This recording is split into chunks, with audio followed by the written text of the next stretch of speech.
Science has shown that aspects of our energy fields can be proven to be found at least a football field away.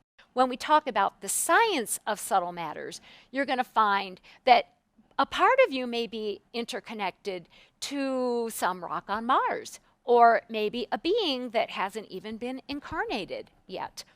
So, as I've said, we are made out of energetic fields, but there's two basic types of energy fields in relation to the human self. There's the energy fields that science right now knows how to monitor and perceive, and those are basically the electromagnetic fields and the sounds that come off of our cells and our organs and the different parts of our physicality. But there's subtle fields that emanate from our energy centers and that themselves come off of our cells, our organs, and our skin that are just harder to measure, but frankly, really, truly more determining of your physical health and all aspects of your well-being than what science really knows how to provably measure. The set of fields that we're mainly going to concern ourselves with in terms of the subtle energy body is called the auric field, the auric fields, but it's basically an emanation from each of the centers inside of our body. So, for instance, you have, in a really simple way to say it, a first chakra. It's located in the hip area, and that generates what's called the first auric field, which lies next to your skin. These two components, these two kin, work together. The fields outside of you deciding what energy is going to come in, what information is actually going to enter your space, and what information is going to be kept out, what's going to vibrationally impact you, and what you're just not going to be affected by. As you can guess from that example, this outside part of you, as well as the inside part of you, actually determine who you are and how you interact in the world. And how those centers and fields decide what energy to let in and what energy to keep out, and what you're going to share with the world is a very complex matter of programming, of how you were raised, of who you really are, what your personality is about. And we'll be looking at some of those matters, because to really make a change in and through the subtle universe that you are, you usually need to figure out why something is what it is. And it's great fun actually playing in that area, because there's always more to learn about yourself and who you are and why you have become what you are today. So we've briefly reviewed the differences between the subtle and the physical bodies, subtle and physical energies, and gone over the three basic structures that you really need to understand in order to know that you are and have a subtle body. So let's ask a little bit more about the science of these matters. What does science have to say about subtle energy and the subtle body? Most of us would sort of wonder if science has anything to say. I know, again, when I first started really getting interested in and involved in subtle energetics, most of the people I knew at that time thought I was absolutely bonkers. In fact, one of my memories is of going to a family reunion, and this was years and years ago. I had just written my first book. It was about chakras. I was very, very proud of it, and I was the first author in the family, so I thought that was pretty cool. My family is constituted of medical professionals. They're all doctors. And I brought my book to the family reunion. We were standing on we were outside and standing on, a big deck. And as soon as I brought my book out, every single family member moved away from me. Talk about vibrational energy. It was sort of like I was poison or something. And you could hear the deck creak in one of the corners as 25 or so people actually moved to the side. Like there's something sort of not scientific and logical about subtle energy.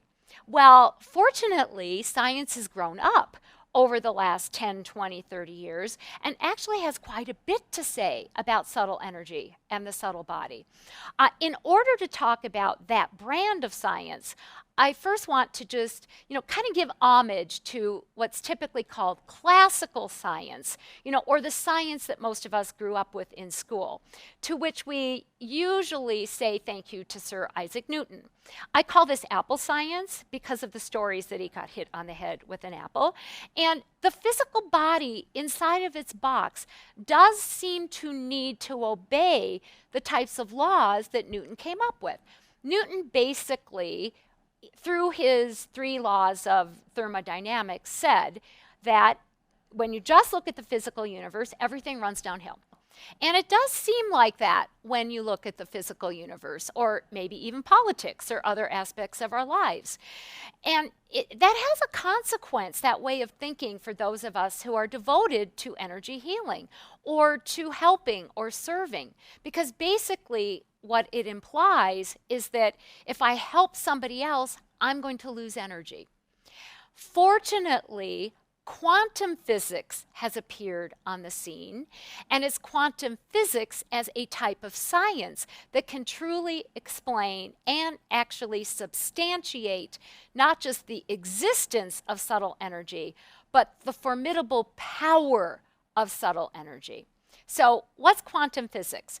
Basically, quantum physicists study the movement, the interactions, and the capabilities of the really teeny, teeny, teeny, tiny subatomic parts of life. I mean, quantum particles are so small that we have to guess that they even exist. The only way we even know that they're there is by observing how they interact. And through these observations, physicists have come up with some basic laws that I want to talk about. There's 3 basic laws that really explain what ancients have always known, and that I think what we intuitively know within us, that the world is really a place of miracles and bits of energy that, if we can manage them, are able to create these miracles. There's 3 basic concepts or laws in quantum physics that explain the subtle universe. One is what's called the law of probabilities. And according to this law, it's sort of freaky, to be really honest. Everything exists in a state of probabilities. It's all just kind of this big sea of maybes. So even though you're looking at me, maybe there's another Cyndi somewhere else that's not sitting here and talking to you. Maybe I'm at home having tea. Maybe I'm walking my dogs.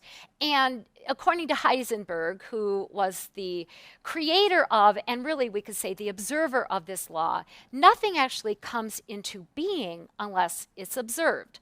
So the second law is often called the law of witnessing or the law of observation. And according to that perception, we're really conjointly choosing what it is we're going to vote in to physical reality.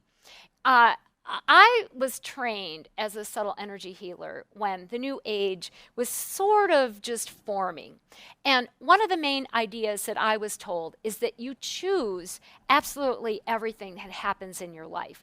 And that made me feel horrible. That is a quantum physics law, but it made me feel like, what's wrong with me that I would choose to be ill or have a bad relationship? Or am I choosing for my child to be sick? Am I choosing to not make enough money this month?